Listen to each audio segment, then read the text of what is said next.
आज का हमारा टॉपिक है प्लाज्मा मेम्ब्रेन। ने उससे पिछले वाले टॉपिक में हम सेल वॉल के बारे में, कोशिका भित्ति के बारे में डिस्कस कर चुके हैं। प्लाज्मा मेम्ब्रेन के बारे में हम सामान्य जानकारी हम रखते हैं कि प्लाज्मा मेम्ब्रेन क्या है, किससे बनी होती है। हमें पता है कि प्लाज्मा मेम्ब्रेन जो है सेल वॉल, जो प्लांट सेल होते हैं उसके अंदर ये सेकंड लेयर का फॉर्मेशन करती है।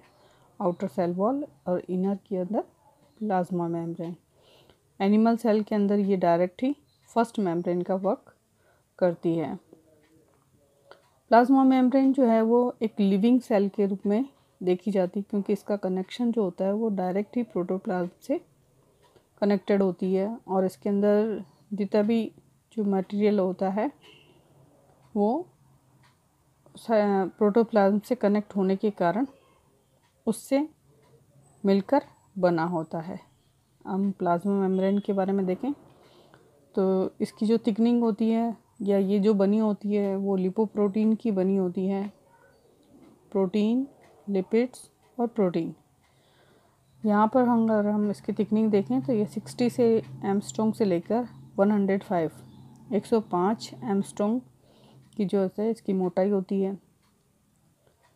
ये इसके अंदर लिपिड लेयर्स में दो रीजन्स के अंदर, दो पोल्स के अंदर पाई जाती है। जैसे इसका जो हेड पोल होता है उसको पोलर रीजन कहते हैं, जो कि हाइड्रोफोबिक होता है, और जो डिज़ोल्व होता है ग्लिसरोल के अंदर। इसी प्रकार जो लिपिड लेयर का दूसरा पोल होता है जिसे हम यहाँ पर टेल पोल कहते हैं, ये नॉन पोलर होता है और ये अनडिज़ोल्व होता है, फैटी एसिड के अंदर अघुलनशील होता है।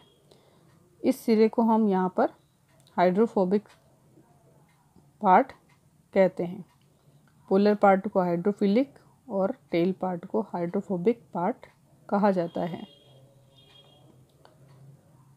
ये फॉस्फोलिपिड्स और कोलेस्ट्रॉल और ग्लाइकोलिपिड्स के फॉर्म में लिपिड्स जो लेयर होती है उसके अंदर लिपिड्स पाए जाते हैं। फॉस्फोलिपिड्स जो होता है वो लैसिथिन और सेफेलिन से मिलकर बना होता है। इसी प्रकार यहाँ पर हम देखें तो न्यूट्रल जो फॉस्फोलिपिड्स होते हैं वो न्यूट्रल फॉस्फोलिपिड्स के अंदर जो एसिडिक एसिड्स के अंदर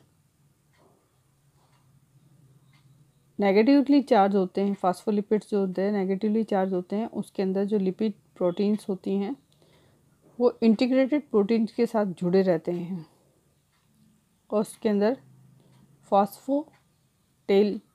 टाइडिल और इंसिटॉल, इसी प्रकार फॉस्फोटाइडिल सीरीन, इसी प्रकार यहाँ पर फॉस्फोटाइडिल ग्लिसरॉल, ये मॉलिक्यूल्स जब पाए जाते हैं तो हम ये देखते हैं कि जो लिपिड्स होती हैं फॉस्फोलिपिड की जो लेयर्स में, इसमें लिपिड में अगर एसिडिक मीडियम है तो ये सब इंग्रेडिएंट उसके अंदर जुड़े रहते हैं, लिपिड प्रोटीन के अंदर कनेक्टेड रहते हैं, या लिपिड लेयर के अंदर इन सब की मात्रा अधिक रूप में पाई जाती है।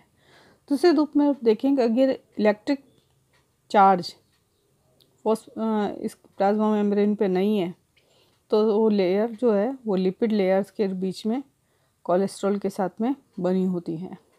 जैसे उस प्रकार के जो कोलेस्ट्रॉल लिपिड्स कहलाएंगे उनको हम यहाँ पर फॉस्फोटाइडिल कोडीन, फॉस्फोलेसिथिन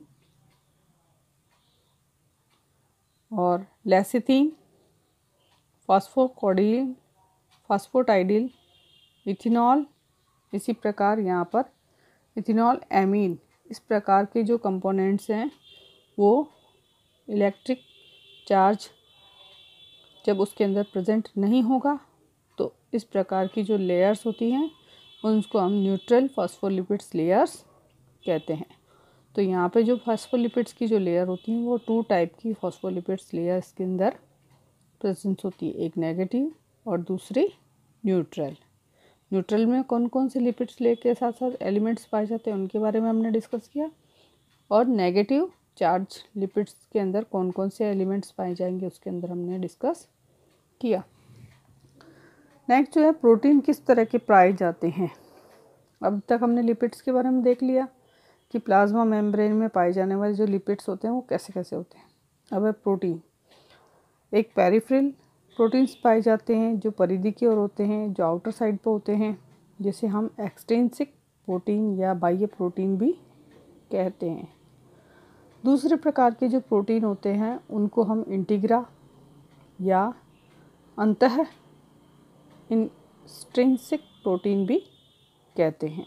इस प्रकार प्रोटीन भी दो तरह के होंगे। इंस्ट्रिक प्रकार के जो प्रोटीन होते हैं वो लिपिड्स की बाइलेयर्स के अंदर पाए जाते हैं।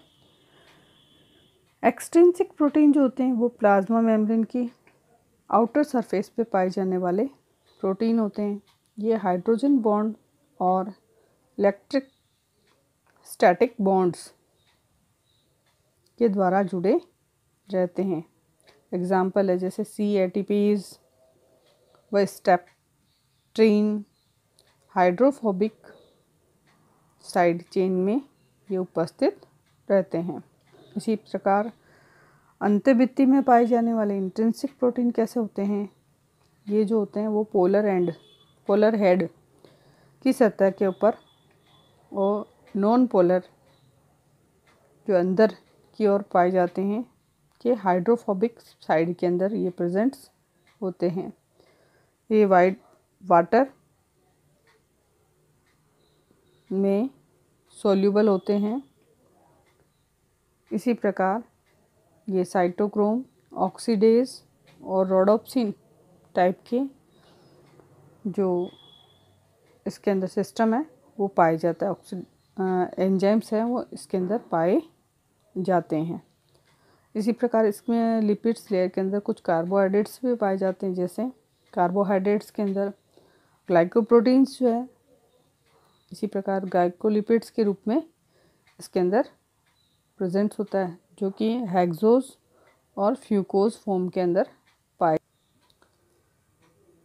स्ट्रक्चर देखें तो जो लेयर्स होती है वो आउटर लेयर 20 एंगस्ट्रॉम की, इनर लेयर जो होती है वो 20 एंगस्ट्रॉम की, और जो मिडिल लेयर जो होती है वो 35 एंगस्ट्रॉम की मिलकर बनी होती है। डायग्राम में जैसा ऊपर की ओर दिखाया गया है, ऊपर की ओर नीचे की ओर दोनों प्रोटीन्स लेयर पाई जाती है और मिड में हाइड्रोफोबिक और हाइड्रोफिलिक दोनों प्रकार के हेड एंड टेल्स सिरे लिपिड्स लेयर के मिड के अंदर उपस्थित होते हैं। यहाँ पर हम डिस्कस करें तो यहाँ पर जो प्लाज्मा मेम्ब्रेन है उसके बहुत सारे मॉडल्स अलग अलग साइंटिस्टों ने दिया है, लेकिन फ्लूइड मोज़ेक मॉडल को ही सबसे अधिक मान्यता यहाँ पर हमें मिली है।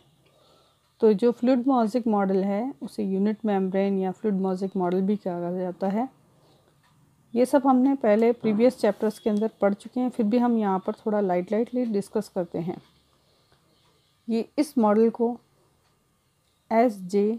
सिंगर और G. निकोलसन 1972 के द्वारा दिया गया था। डायग्राम में जैसा शो है कि प्रोटीन के ऊपर बाहरी लेयर के ऊपर जो कैरियर है वो सोडियम होता है। इंस्ट्रिक्सिन प्रोटीन है हेड के ऊपर, extrinsic protein, intrinsic protein lipid layers के बीच में दसा हुआ यहाँ पर पाया जाता है।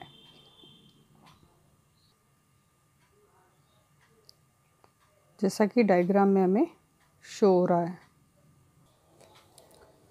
इसी प्रकार यहाँ पर प्लाज्मा मेम्ब्रेन के कुछ फंक्शंस हैं, जैसे ये सेलेक्टिवली परमेबल मेम्ब्रेन कहलाती है, तो कुछ ही अणु को अपने अंदर जाने देती है, बाकी के सभी पार्टिकल्स को बाहर की ओर ही रखती है। इसी प्रकार ये ऑस्मोसिस में भी अपना इम्पॉर्टेंट रोल अदा करती है। इसके कारण ये एक्सो और इंडो ऑस्मोसिस की जो प्रक्रिया होती है वो अपनी प्रक्रिया को पूरा करती है।